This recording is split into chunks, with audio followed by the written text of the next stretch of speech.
Allez, salut les amis, j'espère que vous allez bien. Mardi 1er avril, et c'est un peu un jour sans fin sur le marché des cryptos, puisqu'on a Bitcoin qui est encore à 83 500 $, Ethereum 1855 $. Donc là, ça fait quasiment un mois et demi qu'on est dans les mêmes niveaux sur le marché.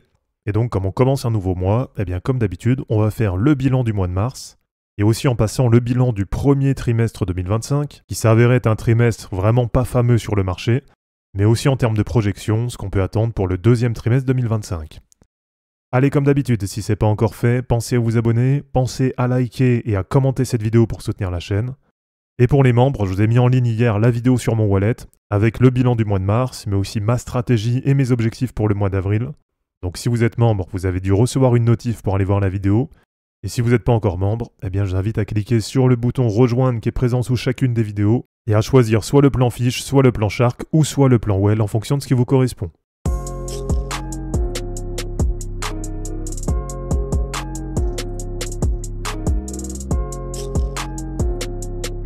Alors le mois dernier, je vous avais fait le bilan du mois de février, et puis je vous avais fait la projection pour le mois de mars.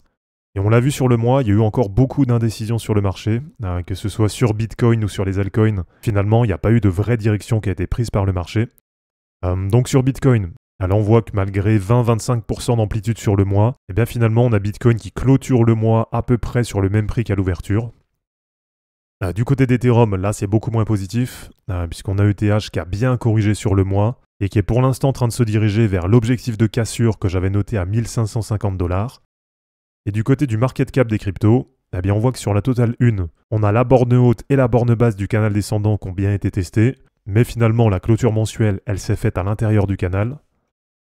Sur la totale 3 sur les altcoins, en gros c'est la même chose, puisque là aussi sur les altcoins, on a testé les deux extrémités du canal, et finalement on a une clôture mensuelle qui s'est faite à l'intérieur du canal descendant. Bon, pour le moment c'est vrai que c'est pas fameux, on a le marché crypto qui a vraiment du mal là sur les 3 premiers mois. Donc pour avoir les chiffres exacts, on termine sur Bitcoin à moins 11,8% pour ce premier trimestre de l'année, et sur Ethereum, on termine le trimestre à moins 45,4%.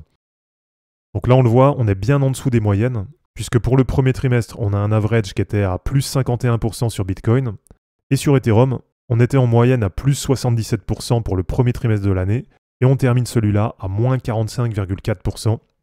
Donc là, on voit que par rapport à l'historique, on a eu un premier trimestre qui n'a pas été bon du tout, que ce soit sur Bitcoin ou sur les altcoins. Et alors en termes de projection pour le deuxième trimestre de l'année, eh bien sur Bitcoin, en moyenne, on fait du plus 24%. Donc à voir si cette fois, on va avoir un rattrapage. Donc est-ce qu'on aura déjà au moins ces plus 25% sur Bitcoin, et voire même peut-être un peu mieux, sachant que là, on a pris du retard sur le premier trimestre. Ou est-ce qu'au contraire, on va complètement s'éloigner des moyennes par rapport à l'historique, et est-ce qu'on va avoir le marché qui va continuer à corriger? Donc là, ça va être quand même assez intéressant à suivre sur le deuxième trimestre 2025. Et du côté d'Ethereum, eh bien pour ce deuxième trimestre, en moyenne, on peut tabler sur un plus 60%. Sachant que si on reste dans la moyenne, donc si on a Ethereum qui clôture ce trimestre à plus 60%, eh bien ça devrait nous emmener quasiment à 3000 $, et donc à ce moment-là, quasiment sur un test de réintégration du canal ascendant. Du côté des perfs mensuels, là on va regarder uniquement Bitcoin, puisque Ethereum, on le sait, c'est vraiment en retard par rapport à l'historique.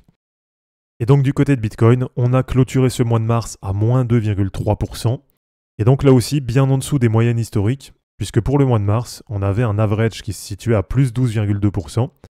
Et historiquement, c'est à peu près ce genre de perf qu'on va pouvoir aussi attendre pour le mois d'avril, puisque là aussi, on a un average qui se situe à plus 12% sur Bitcoin. Donc voilà, historiquement, le mois d'avril, c'est quand même un des meilleurs mois pour les cryptos, même si bien sûr la meilleure période, ça reste en général octobre-novembre, mais on voit qu'après ça, la période février-mars-avril, c'est vraiment la deuxième grosse période qu'on a sur les cryptos.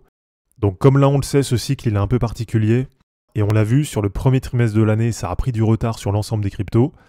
Donc est-ce que sur le mois d'avril, on aura enfin ce rattrapage? Ou est-ce qu'au contraire, ça va continuer à décevoir et ça va continuer à aller chercher plus bas sur les cryptos? Là, si je vous montre les perfs sur 30 jours, si on prend par exemple parmi le top 100, on a Chronos qui a fait plus 37%, Toncoin plus 25%. Donc on a quand même quelques cryptos là qui arrivent à clôturer légèrement en vert. Voilà, à part vraiment les premières, sinon il n'y a pas non plus des perfs incroyables. Et si on prend vraiment les cryptos qui ont beaucoup corrigé, on a déjà P-Network qui fait quasiment moins 60%, mais on le sait, c'est une crypto qui est vraiment récente. Et sinon, on a quand même des gros projets qui ont beaucoup corrigé sur les 30 derniers jours.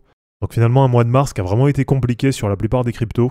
avec par exemple Jupiter qui a pris un moins 42%, BitTensor TAO moins 32%, HBAR moins 31%, Litecoin moins 30%. Donc d'ailleurs c'est dommage parce que Litecoin c'est une crypto qui remontait bien là ces derniers temps. Et on a par exemple Hype qui a fait moins 29%, Injective moins 29%, Sane Network que j'ai aussi en wallet moins 28,8%. Même Sonic, anciennement FTM, qui était bien remonté et là qui a bien corrigé avec moins 28,6% sur les 30 derniers jours. Là, quand on regarde parmi le top 100, il y a la plupart des altcoins qui ont pris minimum moins 10, moins 15%, et puis pas mal qui ont pris entre moins 20 et moins 30, moins 35%. Donc vraiment un mois de mars là qui n'a pas été fameux du tout. En tout cas, je sais pas ce que vous en pensez. Et même au niveau ressenti, niveau psycho sur le marché, là ça sent qu'il y a beaucoup de monde qui y croit plus du tout. Donc à voir un petit peu ce que ça va donner là sur les prochaines semaines. En tout cas, perso, vous le savez, pour le moment, tant que les gros niveaux tiennent, je reste optimiste sur le marché. Et donc pour le moment, sur Bitcoin, tant que ça arrive à tenir le canal ascendant, et tant que ça arrive aussi à tenir la moyenne mobile 50 en hebdomadaire, eh bien perso, je pense toujours qu'on peut aller plus haut, et j'ai toujours cet objectif de voir un Bitcoin à 175 000 $ en 2025. Et du côté du market cap des cryptos, donc pour prendre en compte bien sûr aussi les altcoins, eh bien là c'est pareil. Pour le moment, on a les gros niveaux qui continuent à tenir. Donc on a toujours cette trendline base du canal descendant qui arrive à tenir en support. Et on a toujours aussi cette moyenne mobile 50 hebdomadaire qui continue de tenir en support. Donc là aussi pour le moment, sur le market cap des cryptos, eh bien j'ai toujours les mêmes objectifs pour 2025, avec comme premier objectif un market cap crypto qui reste situé au minimum à 5 750 milliards de dollars. Donc voilà, dites-moi un petit peu ce que vous pensez pour le mois d'avril. Est-ce que vous pensez qu'on va avoir un mois plutôt haussier ou au contraire un mois plutôt baissier sur l'ensemble des cryptos?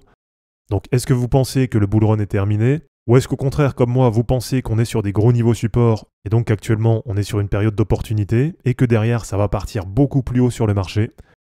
Donc n'hésitez pas à me dire votre avis en commentaire et pensez bien sûr, comme d'habitude, à vous abonner, à liker et à commenter cette vidéo pour soutenir la chaîne. De mon côté, je vous mets tout ça en ligne et je vous dis à bientôt. Ciao!